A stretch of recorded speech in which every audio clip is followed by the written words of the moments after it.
जो दूसरों को मुक्ति बांटने का दावा करते हैं, ठेकेदारी करते हैं, अरे उनको भी तो मरते देखा। और योगी है होए या भोगी कोई, सभी कोई जाएगा। कबीर साहब का हम पद अक्सर गाते हैं। पर यह है कि हमारे मन की आदत है वो, जिसको मैं कहती हूँ चिपकू सिंड्रोम, चिपक जाता है, ये मेरा है, ये मेरा है, ये मेरा है, अब ये ऐसा ही रहे, भूल जाता है वो। 5 स्थितियाँ ही हर वस्तु, हर व्यक्ति के शरीर की रहेगी। वो बनेगा, उत्पन्न होगा, और फिर वो बढ़ेगा, फिर उसमें विकार होंगे, फिर वो घट जाएगा, और फिर वो मर जाएगा। सो ये अपने शरीर को साक्षी होकर के अपने शरीर को उसी प्रकार से देखना कि आज शरीर है, और चिंतन करना कि जब पैदा हुए थे तो शक्ल क्या थी, स्कूल थे तो शक्ल क्या थी, कॉलेज थे तो शक्ल क्या थी, और आज शक्ल क्या है। तब शक्ति क्या थी और आज शक्ति क्या है। तब इंद्रियां कितनी तीक्ष्ण थीं, आज चश्मे लग गए, कईयों की कान में हेयरिंग एड्स लग गए, कईयों के पेसमेकर्स लग गए, कईयों के शरीर में इतने दोष हो जाते हैं कि बेचारे दिन में 20 गोलियां खानी हैं और क्या नहीं खाना है और क्या खाना है, पूरा समय इसी का विचार करते रह जाते हैं। सो वो चिंता का एक विषय बन जाता है। लेकिन अपने शरीर के बदलते हुए इस क्रम को देखना, उसे समझना, और मैं देह नहीं हूँ ऐसा निश्चय बनाना। आपका शरीर स्वस्थ है तब भी, आपका शरीर रोगी हो गया तब भी, कि रोगी कौन हुआ, देह है, स्वस्थ कौन है, देह है। ऐसा सुनते हैं हम कि शिवाजी महाराज के जो गुरु थे समर्थ रामदास, वो योगी थे, श्री हनुमान जी के भक्त थे, और 1200 और कोई कहते हैं 1000 एक सहस्र सूर्य नमस्कार वो रोज करते थे। इट्स अनबिलीवेबल, इतना कोई कैसे कर सकता है। पर समर्थ रामदास के लिए ऐसा कहते हैं। वो कौपीनधारी महात्मा थे, हनुमान जी के भक्त थे, और एक समय पर उनको मिलने के वास्ते शिवाजी महाराज आए, और किसी ने कहा कि स्वामी जी थोड़ा अस्वस्थ हैं, कुछ ज्वर है शरीर में, बुखार। तो उन्होंने कहा कि ज्वर, तो अच्छा फिर मैं नहीं मिलता हूँ। पर इतने में कहते अंदर से आवाज़ आई कि आ जाओ भीतर। तो उनके निवास के उस गुफा में शिवाजी महाराज प्रवेश करते, और समर्थ रामदास तो एक योगी की भांति चमाचम उनका देह, और एकदम प्रकाशमान उनका चेहरा, और ज्योति के पुंज उनके नेत्र हैं। तो उनके मन में जो संशय था, स्वामी स्वयं ही कहते थोड़ा सा ज्वर था, अभी मैंने अपनी कंबली को दे दिया। देखिए, it's very easy to say that, how is it possible कि उन्होंने अपने कंबल को वो बुखार दे दिया था। लेकिन योग की जिस गहराई को आप जानते नहीं हैं, योग के जिस प्रताप को आप समझते नहीं हैं, आपके लिए ये बात यकीन करना मुश्किल हो जाता है। ऐसे कैसे हो सकता है, ऐसे कैसे हो सकता है। पर याद रहे कि योगी के लिए उसका अपना देह और बाहर पड़ा हुआ कंबल या अथवा कोई दूसरा अन्य देह, उनके लिए कोई फर्क नहीं है। तो वो कहते हैं कि वो काइंड ऑफ अपना ज्वर जो है वो ट्रांसफ़र कर दिया। आप कहेंगे ऐसे कैसे हो सकता है, तो उसके लिए तो आपको थोड़ी साधना करनी पड़ेगी, थोड़ी नहीं बहुत सारी साधना करनी पड़ेगी। तो अगर समर्थ रामदास से 1 सहस्र 1000 सूर्य नमस्कार करते थे, तुम 500 तो करो, 500 नहीं होते तो 200 करो, 200 नहीं होते तो 100 तो करो, 100 नहीं होते 50 करो, कहीं से तो शुरू हो जाओ। तो करते करते करते पतंजलि योग के विभूतिपाद में इन सब सिद्धियों का वर्णन है।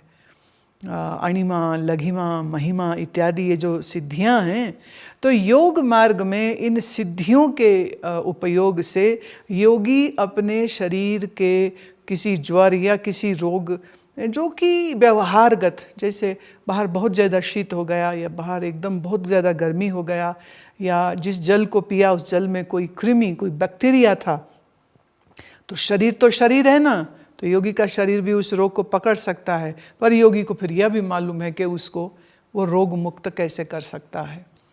आयुर्वेद साधारण लोगों के लिए, योगी तो अपने योग के द्वारा अपने शरीर को मैं देह नहीं हूँ इस निश्चय को वेदांत के द्वारा आप कर सकते हैं। लेकिन अगर आप कहें कि प्रैक्टिकली कि भी शरीर हम नहीं हैं और बिल्कुल शरीर से मुक्त होकर के क्या हम शरीर को देख सकते हैं, तो उसके लिए हठ योग के अभ्यास की ज़रूरत होती है। हमारे यहाँ भारतवर्ष के बहुत महात्माओं ने इन अनुभवों को, इन प्रयोगों को किया, प्रदर्शित भी किया, और ये एक उन्होंने एक उदाहरण जो है वो हम लोगों के समक्ष रखी है। जैसे ये कपड़ा है तो आप कपड़ा उतार के रख सकते हैं और फिर दूसरा नया पहन सकते हैं।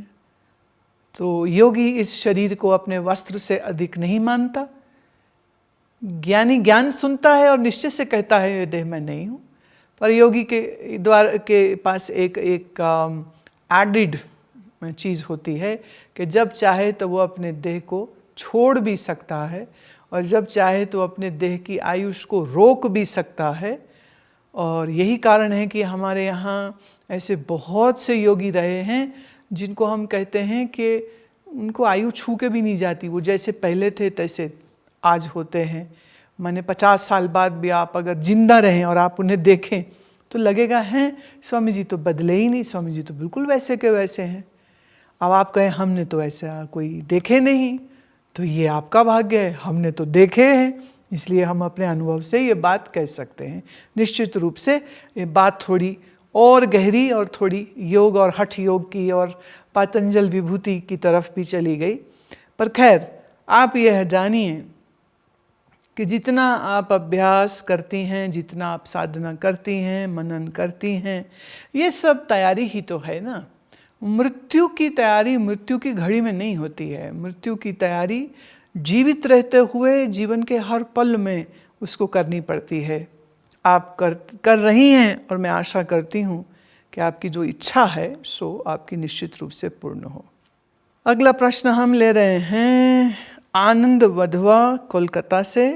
I have been suffering from negative sanskar since my childhood, due to which I had many mental problems like depression, schizophrenia, OCD. It is due to my past birth's bad samskara and karma that I am suffering. I am unable to meditate regularly. I am unable to see my thoughts and actions in my mind so that I can change them. I am unable to change or purify my impressions. Please give me any mantra or guidance to purify my sanskars. Anand Vadva, I can see that you have really lost your heart, and that's why you have all these very dark thoughts running in your mind.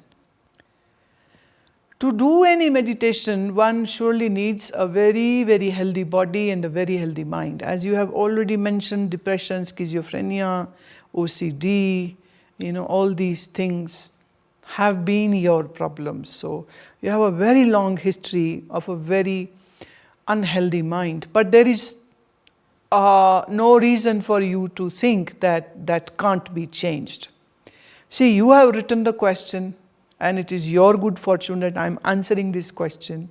So that's for sure an evidence that you do have some very great meritorious karma, as a result of which you thought of me, you thought of putting your problem in front of me. And here I am addressing that issue. So see this as a grace of God. And I would suggest, Anand, that you should do Om Namah Shivaya mantra, because this Panchakshari mantra, Om Namah Shivaya, Om Namah Shivaya, is having such a potent vibrations in it, which can alter, which can change the electromagnetic field of your body and your brain, which can later on have an impact on the mind also. But I'll suggest that if you can find some good Ayurveda Acharya, then please get yourself diagnosed and get that medication. If it was normal times, then I would have suggested to come to ashram, because in ashram now we have introduced traditional Chinese acupuncture, and I have seen so many cases of depression and OCD cases who have received a great help, and the compulsive behaviors are also, getting, I would say, little lighter, little weaker, and that addictions about their OCDs comes down. Sometimes it is the frequencies of the brain which are imbalanced, which will cause these diseases.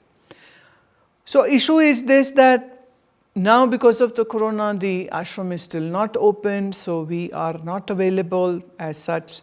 But I can still suggest that in Kolkata, there must be some good Ayurveda Acharya. Please meet that person and do Om Namah Shivaya and look for a good Ayurveda Acharya, and just pray that soon you can come to ashram and you can avail the services of our acupuncturist. And for sure, I am very definitive, from maybe 2 to 3 month treatment at least would be required, as I have observed. That will definitely give you help. Piyush महाजन का प्रश्न है, मैं जब योग निद्रा का अभ्यास करता हूँ तब छाती का फूलना व सिकुड़ना महसूस नहीं होता है। वो इसलिए क्योंकि जब आपकी चेतना आपके देह के जिस हिस्से में ट्रैवल ही नहीं कर रही है, तो वहाँ क्या हरकत हुई उसका कैसे पता चलेगा। एक समय पर हमने सिखाया था, मुझे मालूम नहीं, आप शायद उसमें नहीं थे। एक अभ्यास होता है जिसे हम कहते हैं यौगिक श्वास।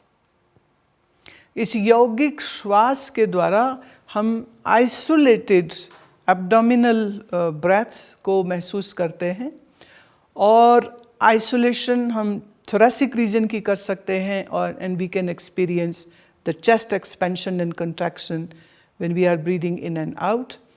And there is a clavicular bone feelings, the sensations which are there, the rising of the clavicular when we inhale and when we exhale, that can be experienced. So we kind of isolate the abdominal region, the thoracic region, and the clavicular region.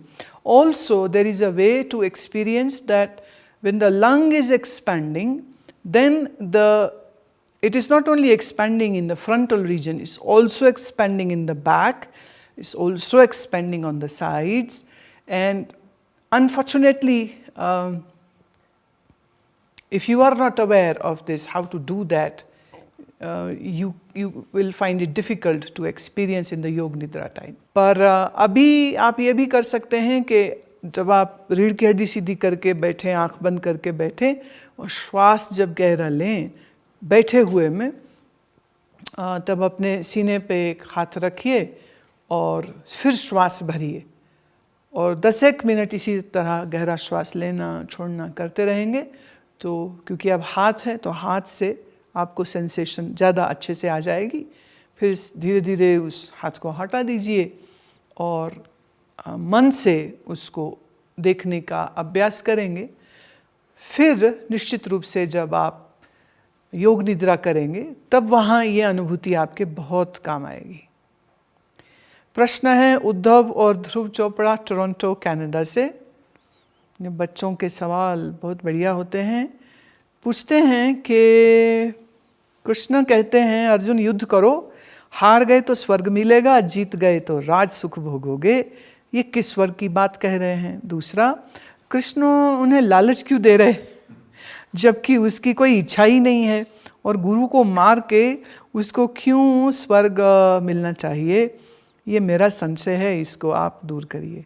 पहली बात तो ये है, ये 12 और मेरा ख्याल 14 साल के बच्चे हैं उद्धव और ध्रुव, तो इनका ऐसा प्रश्न करना निश्चित मैं समझ सकती हूँ क्यों। पहली बात तो ये है, अर्जुन को युद्ध करने के लिए कृष्ण इसलिए कह रहे हैं क्योंकि अर्जुन एक क्षत्रिय है। कौरवों ने बहुत ज़्यादा जुल्म किया था, अन्याय किया था, पांडवों पे किया था, उनकी पत्नी द्रौपदी पे किया था। तो जो अपने भाइयों और भाई की पत्नी के साथ इतना बुरा व्यवहार कर सकते हैं, वो अपने राजपाट में रहने वाले जनसाधारण के साथ कितना बुरा कर सकते हैं। और अगर एक सक्षम व्यक्ति उठ करके जुल्म का विरोध नहीं करेगा तो जो कमज़ोर है वो व्यक्ति कैसे करेगा। इसलिए क्षत्रिय होने के नाते कौरवों का नाश होना आवश्यक था, क्योंकि सुधरने का तो कोई उनका प्रोग्राम नहीं था बिल्कुल भी।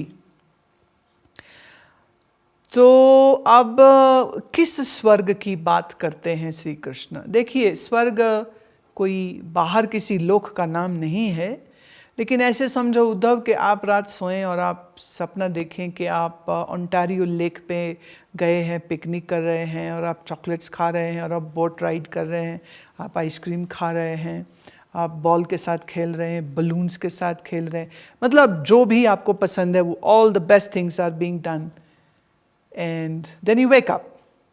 अब ये जो आपका एक सुंदर सुंदर एक्सपीरियंस हुआ, ये आपका स्वर्ग हो गया। हालांकि it was just imagination of your mind, but when the dream is on, it seems to be real, and that real experience of a good, happy dream gives you happiness. And if you see a nightmarish भूत प्रेत चुड़ैलें तुमको दिखने लग जाएं, मगरमच्छ, सांप, शेर, बिच्छू तुम्हें काटने लग जाएं, होगा तो सपना ही, पर आप कितना सफ़र करेंगे। जब सपना चलता है तो वो सच होता है उस समय के लिए, उस व्यक्ति के लिए। ऐसे ही स्वर्ग मतलब मन की एक ऐसी अवस्था जहाँ सब सुंदर है, सब अच्छा है, सब प्यारा है, यही स्वर्ग है।